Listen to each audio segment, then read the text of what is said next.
Monsieur le Président, bonjour. Excellence Patrice Guillaume Athanas Talon, Président du Bénin, tous mes respects. Monsieur le Président du Bénin, ils étaient nombreux, vos compatriotes, à vous espérer au palais de l'Élysée pour une visite de travail avec le Président Macron. Une visite, disais-je, annoncée à grand renfort médiatique par le ministère des Affaires étrangères.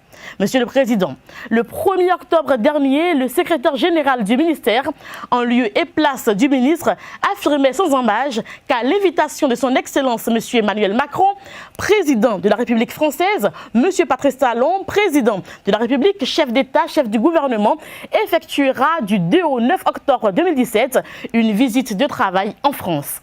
Plus loin, l'ambassadeur va jusqu'à dévoiler le contenu de la rencontre. Cette visite de travail sera l'occasion pour les deux chefs d'État de faire un point de la coopération bilatérale et d'explorer les nouvelles orientations dans le cadre de la mise en œuvre du programme d'action du gouvernement. Alors que vous arrivez à Paris, Monsieur le Président, pour une première visite officielle avec le président actuel, la justice de votre pays tranche en faveur de Samuel Dossou dans un marché de voies ferrées au détriment du groupe Bolloré. C'était une parenthèse, Monsieur le Président. Et puis, silence radio, plus rien. Les Béninois n'ont même pas aperçu votre ombre à l'Élysée entre le 2 et le 9 octobre dernier. Mieux, sur le site officiel du gouvernement français, l'agenda du jeune président est précis. Pas de tête-à-tête prévu avec vous.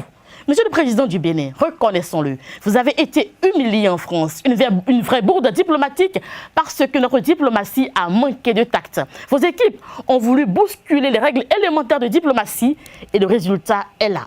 Un véritable fiasco que vous avez essayé en bon gentleman de justifier face à la diaspora. Pour vous, il s'agit d'une simple incompatibilité de calendrier. Soit, Monsieur le Président, si cela peut vous redonner le moral.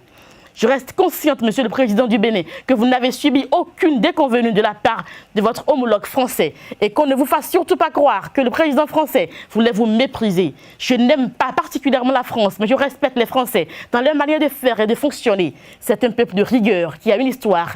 Et ça, Monsieur le Président, vous devez le savoir. Monsieur le Président du Bénin, revoyons notre diplomatie. Cherchons à savoir à quel niveau il y a eu le bug et redressons-nous de façon intelligente. C'est trop facile de trouver des boucs émissaires et d'assimiler l'échec, ce fiasco, cette humiliation aux autres.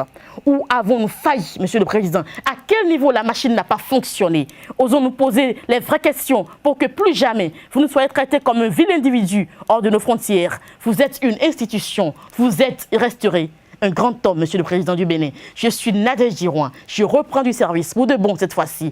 Monsieur le Président du Bénin, les humains passent, mais les actes restent pour des générations.